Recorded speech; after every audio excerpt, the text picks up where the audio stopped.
this episode of CBS Radio Mystery Theater. If you've enjoyed this and want to hear more, please subscribe to this channel. You can also visit my other YouTube channel by searching Mr. Brian McCarthy in the YouTube search bar. Till then, thanks for listening.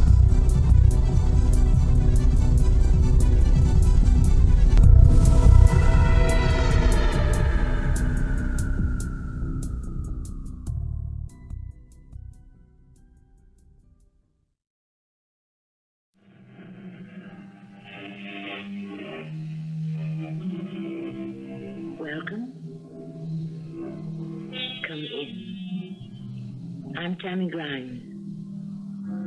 Fyodor Dostoyevsky's book, Crime and Punishment, is one of the greatest novels of all time. If Crime and Punishment were merely the story of a murder, it would long ago have been forgotten. What makes it unforgettable is the struggle of a young man to find his way out of the dilemma of life. That is why today's 3 acts are extraordinary, and why Mystery Theater is proud to present a few scenes from this fascinating Russian novel. You used to go out and teach children, Raskolnikov. Now you just lie about. I can't go out and give lessons without boots. Look at my clothes. They're so worn out, they're rags. I can't stand teaching anyway. They pay so little for lessons. Oh, you want a fortune all at once? Yes. And I shall have it. You talk as though you would do anything to get it. I might.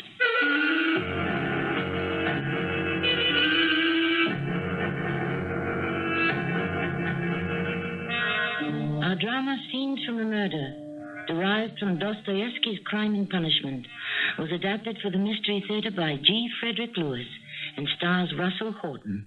I shall return shortly. We are concerned with a tall young man, slim, well-built, with exceptionally dark eyes and dark brown hair. His name is Raskolnikov. He has embarked upon a visit, the purpose of which is known only to himself. Aside from the furtive way he goes to a lodging house and the ragged clothes he wears, he has a disconcerting habit of talking to himself. He begins to walk up the 4 flights of steps. If I am this frightened now, when all I'm doing is going to her room and looking around to make sure of everything I have to remember, if I decide to go ahead and do it, how will I feel on that day? Shall I ring the bell or knock? I'll ring the bell first. Or perhaps she's out. No, she never goes out. Why doesn't she answer? Alyona Ivanovna? Who is it? Raskolnikov, the student. I came here a month ago. What do you want? I have something to pawn. Just one moment. I don't know you. Were you recommended? Raskolnikov. Don't you remember me? Raskolnikov. Yes, I do now. Quite well. And here I am again on the same errand. Good enough. Step in, my good sir. Now, what is it you want? I brought something to pawn. It's a silver watch, a little old-fashioned, I'm afraid. It was my father's. Here. Uh-huh. The chain is not silver. It's not? Certainly not. It's steel. I can't give you anything for it. Nothing? Not a ruble? No, besides, the time is up on your last pledge, the ring. The month was up the day before yesterday. I know, but if you could just wait a little, I'll bring you the interest for another month. Sir, your month is up. I don't have to wait. I can do as I please. I could sell that ring to the next customer who walks in the door. You wouldn't do that, would you? I might. How much will you give me for this watch? My good sir, you come with such trifles. I would sooner give you a loan of 5,000 rubles than one. If I had 5,000, I wouldn't be here. No. This watch is hardly worth anything. I gave you 2 rubles last time for the ring, and one could buy it quite new at the jeweler's for 1.50 rubles. The watch is worth 4 rubles. I'm going to redeem it anyway in less than a month. I shall be getting some money soon. The best I can do is 1.5 rubles for the watch and interest in advance. 1.5 rubles? It's up to you, sir. All right. 1.5 rubles. Wait here. She takes a ring of keys from her pocket, and now she's gone behind the curtain into the other room. I can hear her unlocking a chest of drawers, or I must remember that. She carries her keys in the right-hand pocket, the whole bunch on a steel ring. There's one key 3 times larger than the others. It must fit a strong box, probably under her bed. It's all so degrading what I am thinking. Here, sir. As we say, the interest is 10 kopecks a month for each ruble. So I must take 15 kopecks from 1.5 rubles for a month in advance. And for the 2 rubles I lent you before, you owe me now 20 kopecks. That's 35 altogether. So the balance is 1 ruble and 15 kopecks for the watch. Here it is. 1 ruble and 15 kopecks for a silver watch. This is highway robbery. Do you wish to change your mind? I'll give you back the watch. No, I'm satisfied. I may be bringing you something else in a day or two, Ilyona Ivanovna. Valuable things, silver, a cigarette box, as soon as I can get it back from a friend. We shall talk about it then, sir. Are you always at home this late? Alone? I heard you had a sister who lives with you. What business is that of yours? Nothing in particular. I simply asked. How loathsome it all is. Trafficking with this horrible old miser who takes advantage of other people's poverty. Spiteful she is, too. 1 day late, your pledge could be sold. Still, how can I go through with this? What made me think I could do such a loathsome thing? Get up, Raskolnikov. It's past 9 o'clock. I brought you some tea. Wake up. I'm awake. You must be starving to death. I brought you some cabbage soup as well. Soup? A present from Madame Praskovna, my dear landlady? Not from her, from me. Oh, what a mess in here. This room needs a good cleaning, but Praskovna has told me I am not to do anything here until you pay what you owe. She is going to complain to the police. To the police? For my rent? I'm getting money from home any day now. You're supposed to be so clever. Why do you lie here like a sack and have nothing to show for it? When you first took rooms here, you used to go out and teach children. Now you lie around and do nothing. One can't go out and give lessons without boots. Look at my clothes. Worn to rags. I can't stand teaching anyway. Don't quarrel with your bread and butter. They pay so little for lessons. What's the use of a few kopecks? Oh, you want a fortune all at once? Yes, I want a fortune all at once. And I shall have it. You're very frightening with that tone of voice. Oh, I forgot. A letter came for you yesterday. A letter? Where is it? Right here in my pocket. Give it to me and leave, please. My dear Rodya, it is 2 months since I had a talk with you by letter which has distressed me and kept me awake at night thinking. You know how I love you. You are all we have to look to, your sister Duana and I. You are our only hope. We know you will become a great writer or teacher. It was grief to me when I heard you had given up the university some months ago for want of means to keep yourself, and that you had lost your lessons. How can I help you out of my 120 rubles a year pension? Think, my boy. The 15 rubles I sent you 4 months ago, I borrowed on security of my pension from Vasily Ivanovich, a kind-hearted man who was a friend of your father's? Stop! I can't read anymore. Mother, I can't borrow from you anymore. Not one copper, not one kopeck. I shall get it. Lots of it. By other means.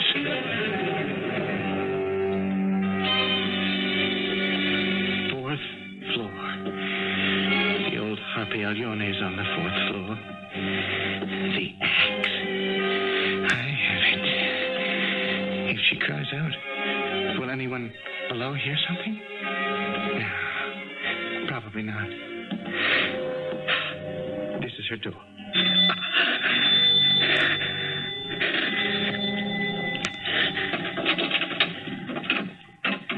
Yes. Good evening, Alyona Ivanovna. May I come in? I have something for you. I don't remember you. I'm back with a cigarette case, as I said I would be. I don't usually receive clients so late, unless I have made the arrangement myself. It's after 7. All right. I'll take this valuable cigarette case somewhere else then. No. Now that you're here, you might as well stay. As I said, I've brought it. Perhaps we'd better get further into the room, closer to the light. I don't think I know you. Do I? Of course you know me. Do you want to look at this cigarette case or don't you? If you don't, I'll go somewhere else. I'm in a hurry. Yes, I'll look at it. Give it here. My friend who borrowed it wrapped it up with so much paper and string. I came here directly. I didn't bother to untie it. Oh, such a lot of string around it. It doesn't seem to have the weight of silver. Your friend, why did he tie it up like this? Where are you going? Why do you keep moving behind me? Nothing at all. It's so warm in here. I'm just loosening my coat. I cannot get this untied. Where are you? Would you please stop going behind me?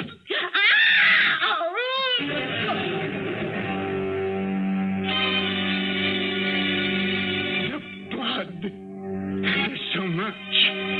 I mustn't look. Quickly. The keys. The right-hand pocket. I can't keep my hands from trembling. I must quiet myself. The keys. The keys are not there. Try the other pocket. They must be in the other pocket. Now, go into the other room. Her bedroom. The chest of drawers. There it is. The top drawer first. Try the keys, one at a time. What's that? That noise. A sigh. She's not dead. I have to go back and finish her off. The axe. Where did I put it? Where is it? I don't know. She looks quite dead. I'd better do what doctors do. Bend over her and listen if I can hear a heartbeat. She is. She's alive. No! Oh, stupid of me. What am I saying? It's not her heart that's beating. It's mine. It's my heart. My heart. No time to waste. I'll go back to the bedroom. Oh, no, she wouldn't be keeping money or valuables in a chest of drawers.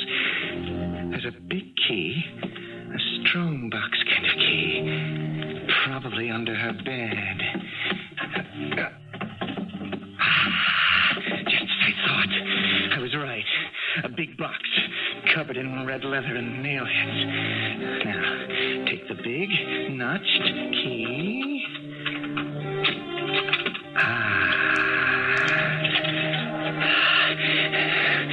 What's this on top? A red brocade coat. My hands are all covered with... If I wipe them on this red coat, nothing will show. I'm going out of my senses. Good. A gold watch. Gold chains. Good. What's this? A 1, 2, 3, dozens.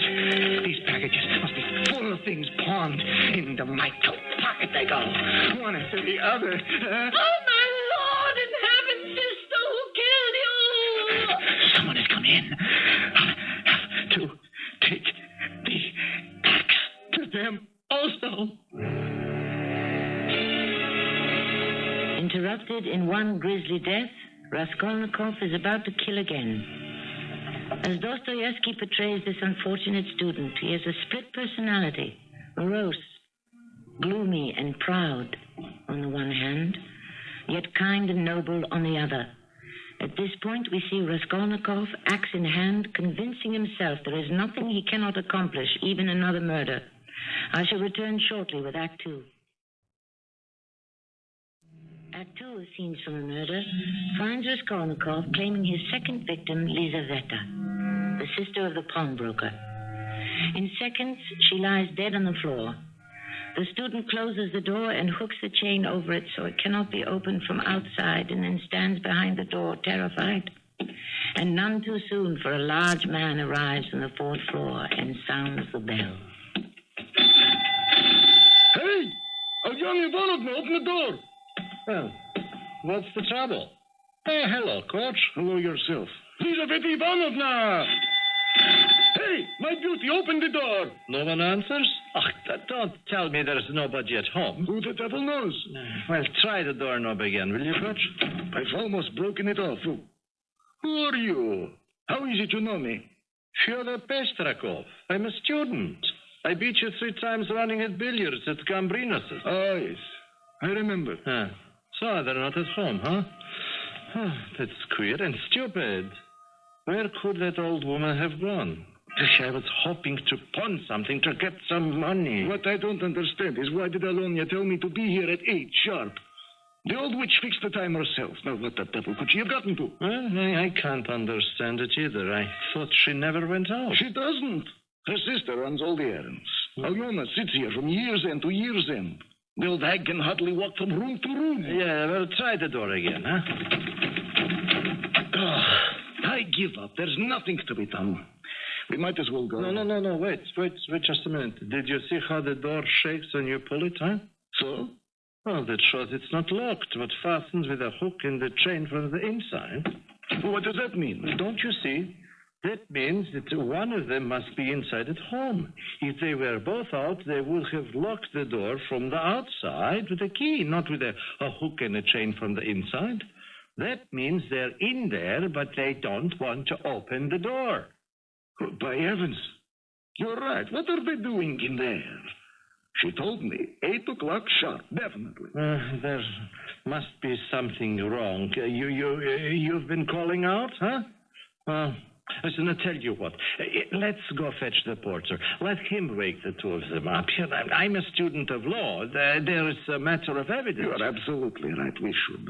If there's something wrong, let the porter find out.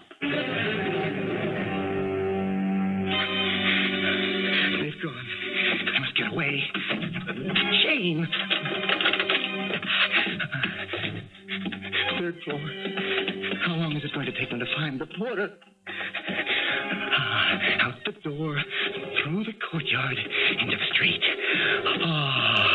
No one saw me. Right this minute, those 2 men and the porter are surprised to find the 4th floor door open. Now, they're looking at the bodies. I'd better not walk too fast. I'll attract attention. Oh, the axe! I have to throw it away. Get rid of it somehow. Over there, in the canal bank. No. Too many people. I'll have to take the axe back to my room. Wash off the blood. Clean it thoroughly. Perhaps hide it somewhere. Tomorrow. Oh, if I can only get through today.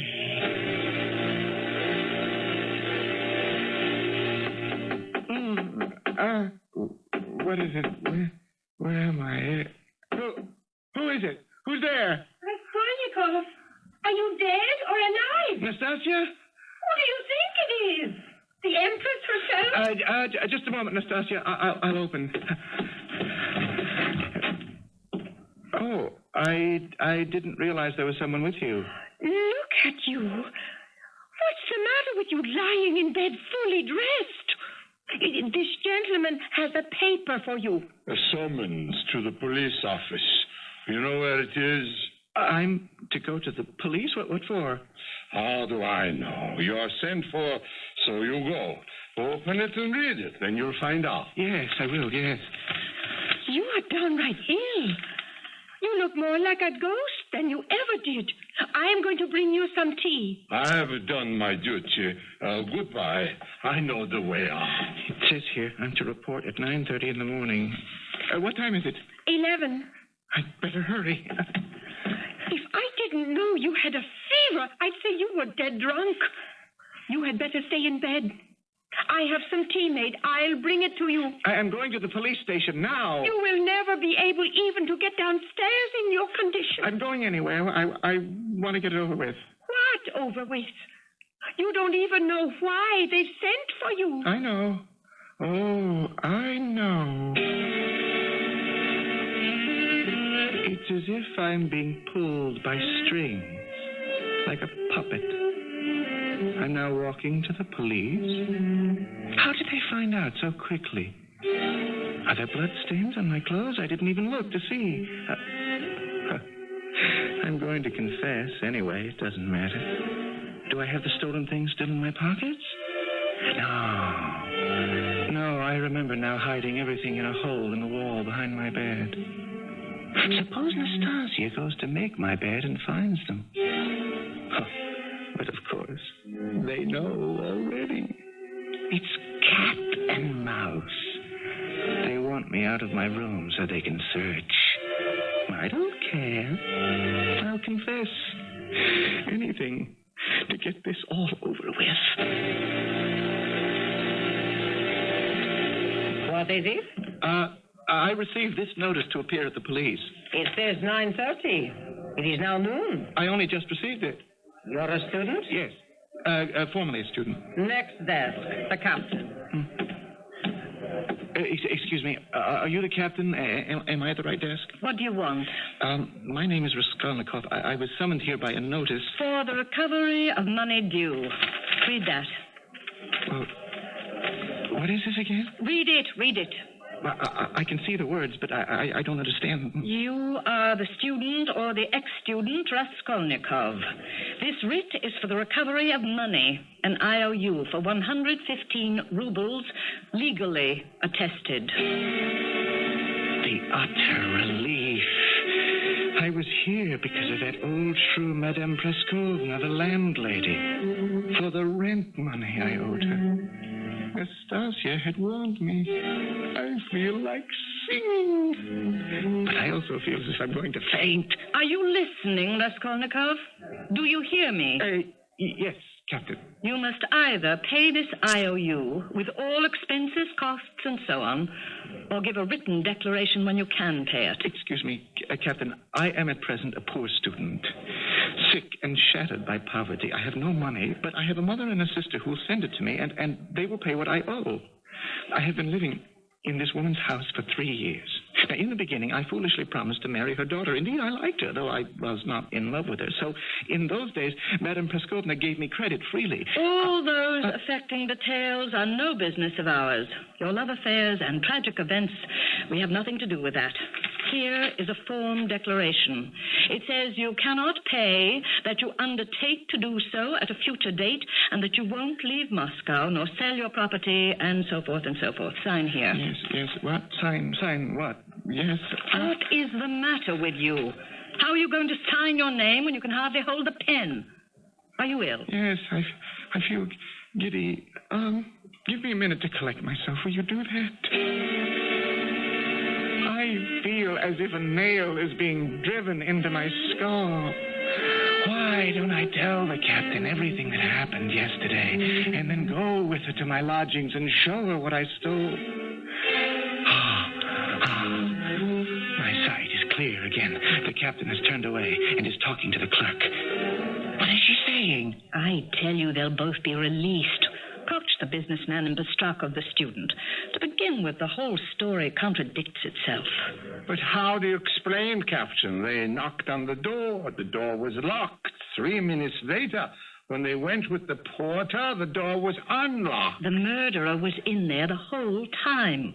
When they went downstairs, he escaped. When I saw Koch, he kept crossing himself and saying, if I had stayed there, the murderer would have jumped out and killed me with his axe. And no one saw the murderer. They didn't have to. It's only a matter of time. They generally give themselves away. Young man, Raskolnikov, are you all right now? What happened? You fainted. You fell off the chair. Are you ill? Excuse me, Captain. There, I've signed the form. May I go now? Do you think you can manage to walk out? Yes, I do. I will pay as soon as I can. My landlady, I mean. Very well, then. We will not detain you. They suspect me. Oh, yes. That's quite certain. I saw the way the captain looked at the clerk. Why didn't I confess then and there? There will be a search. I must get rid of everything. What did I do with the axe? Oh, yes. I wiped it clean and hid it under a pile of wood in the kitchen. I am walking too quickly again. It tires me. It's still daylight, and I'm as tired as if it were the middle of the night. I'm overtaken with I can hardly drag myself up the stairs to my own room. I shall lie down and go to sleep, and everything will be forgotten. Yes, sleep.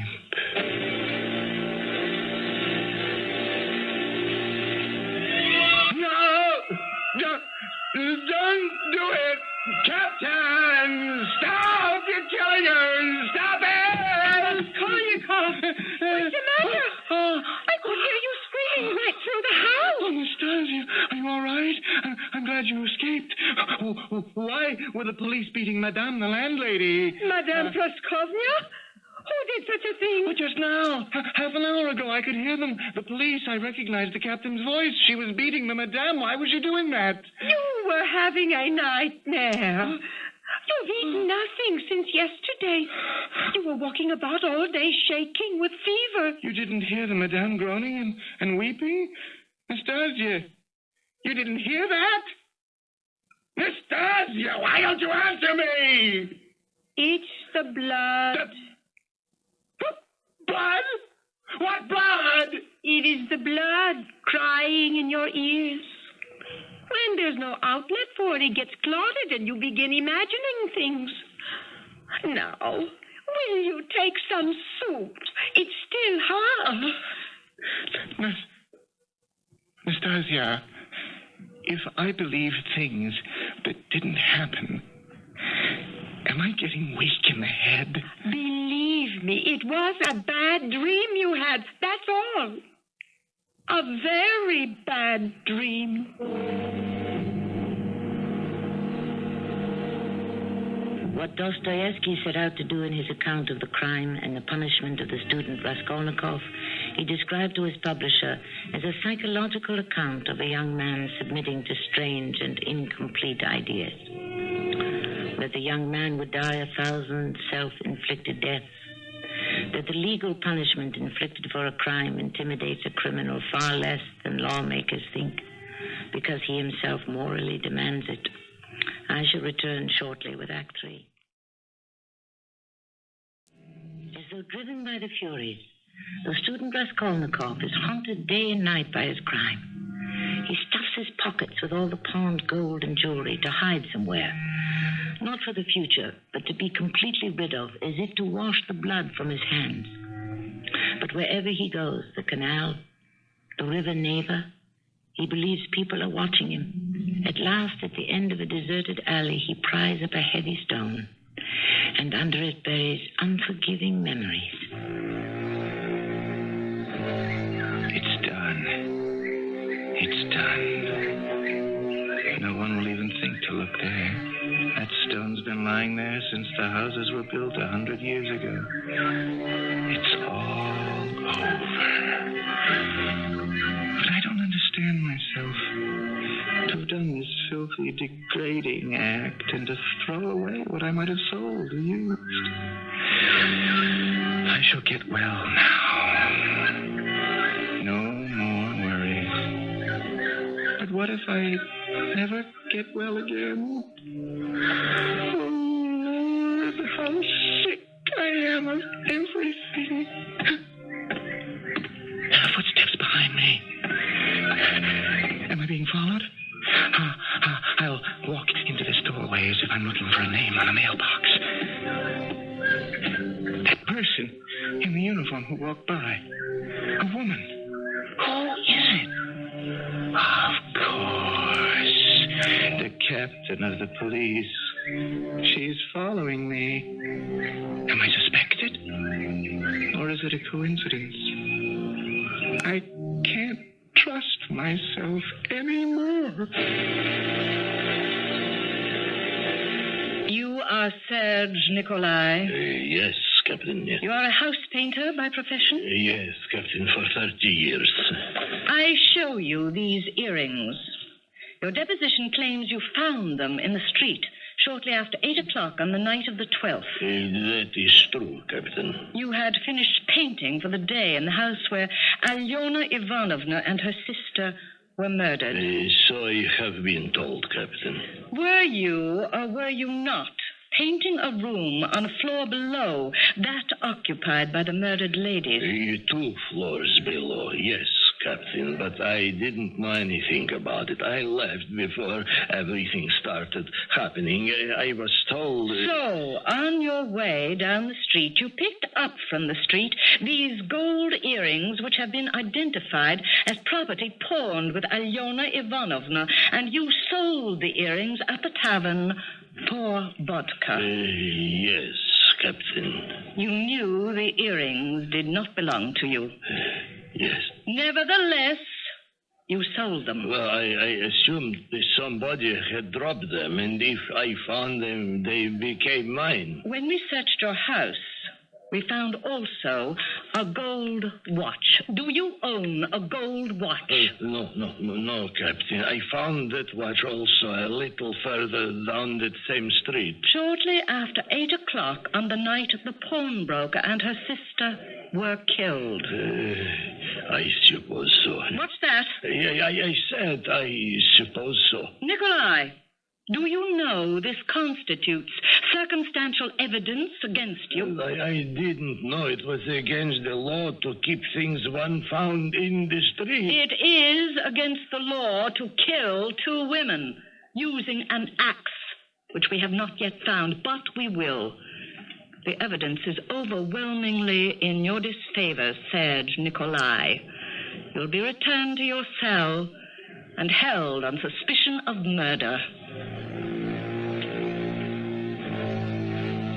A day and a night pass, and I cannot go back to my lodging. I cannot rest. I cannot sleep. I walk. I am so tired.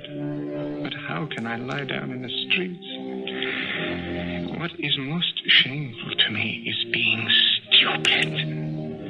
I was a person of learning, of culture, a teacher. I taught others. What has happened to me? It's all gone, and I don't even care about it. What idiotic ideas come into one's head? Where am I? Where have I walked? To her house. The pawnbroker's. I'm walking up these same steps to her apartment. I can't seem to stop myself. The door. It's open. It's wide open. Someone's working in there. What do you want? I'm only looking at what you're doing. I'm putting up wallpaper. Can't you see? What do you want? Who are you? I want to take a flat. I'm looking around. Night? Isn't the time to look at rooms?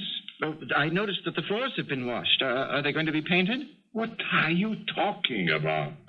Why paint floors? To cover the bloodstains.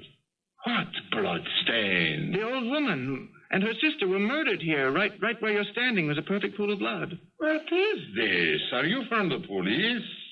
You want to know who I am?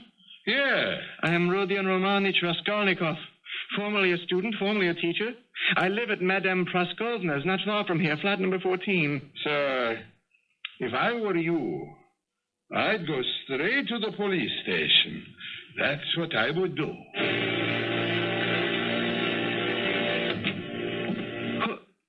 Mother, what are you doing here in my room? Rodya. Oh, Rodya. We were so worried hearing nothing from you. I sat up all night on the train. Where have you been? Nobody in the house here seems to know where you are, what you do, where you go. I was on my way to the police station, Mother, but I got so tired I couldn't take another step, so I came back to my room to lie down. You don't look well, Rodya, not at all. Oh, why didn't I come sooner? I wanted to, but I didn't have the money. Sit down, dear boy. You must be tired. I've been waiting right here since 6 this morning. And sitting up all night, I would do it again. You're the one who should lie down. Oh, dear, you look so tired. And your poor clothes so torn and dirty. Mother, please, listen to me. Whatever happens, whatever you hear about me, whatever you were told about me, will you always love me as you do now? Oh, dear, my little boy, what is the matter? How can you ask me such a question?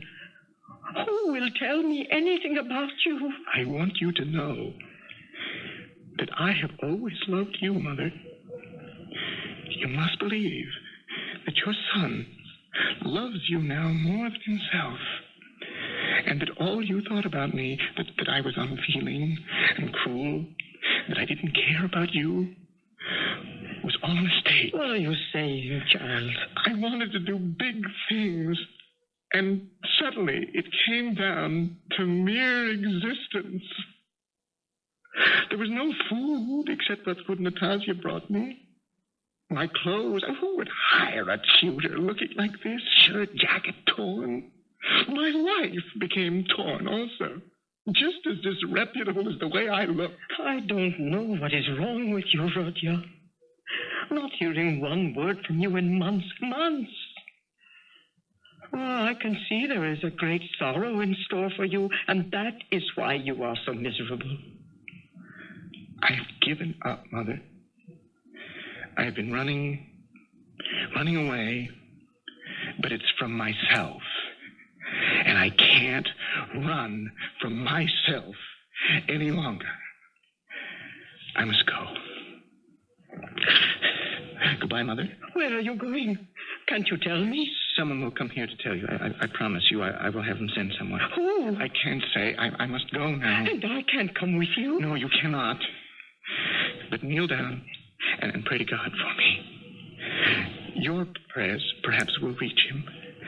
I kneel before you, Mother. Rodya, my darling, my firstborn. Now you are just as you were when you were little. You would run like this to me and hug me and kiss me. When your father was living and we were poor, did you know how you comforted us? Oh, yes, you did, little Rodya, by simply being with us. And when I buried your father, how often you and I wept together at his grave and embraced as we do now. Forgive me. If I've been crying lately, I cried because I had a foreboding of trouble. Don't be angry, Rodya.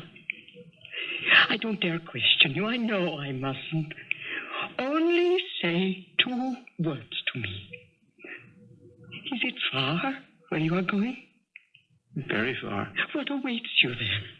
Is it a post? A career? Only what God sends. Pray for me. Oh, so it is punishment that awaits you.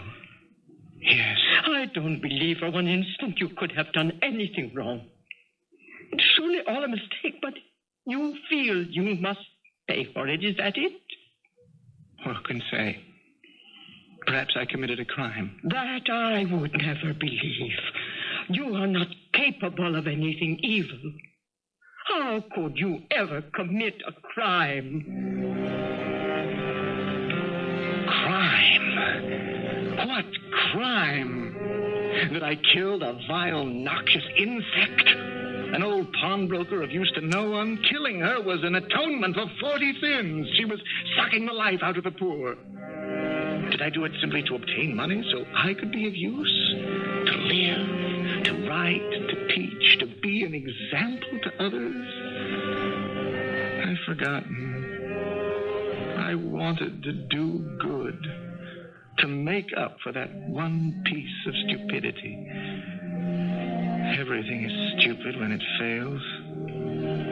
It was to be the first step, but I couldn't carry it through. One has to have the heart of a murderer. I haven't. Yes, young man. It's very late. Have I seen you before in this police station? Raskolnikov. Of course. The IOU. You're the one who was ill and fainted. Yes, I remember. Did you forget something when you were here last? Are you feeling ill? Oh, please don't faint again. Captain, it was I who killed the old pawnbroker woman and her sister. The book, Crime and Punishment, ends with Raskolnikov exiled to Siberia, starting a new life for himself with a girl called Sonia. But that is the beginning of a new story, Dostoyevsky writes. The story of the gradual renewal of a man, of his passing from one world to another, of his initiation to a new and unknown life. That might be the subject of another story, Dostoyevsky concludes, but our present story is ended. I shall return shortly. These have been scenes from the murder, the heart of Dostoyevsky's tremendous novel, Crime and Punishment. What we have omitted is more than we have presented. But I feel the tragedy of conscience at war with ambition has never been more clearly told. What is missing from this version is the kaleidoscope of characters and the influences upon Raskolnikov's existence. In fact, the very reality of life that faces us all every day. Our cast included Russell Horton, Carol Teitel, Joan, Shay, and Earl Hammond. The entire production was under the direction of Hammond Brown. I hope you enjoyed this episode of CBS Radio Mystery Theater. If you've enjoyed this and want to hear more, please subscribe to this channel. You can also visit my other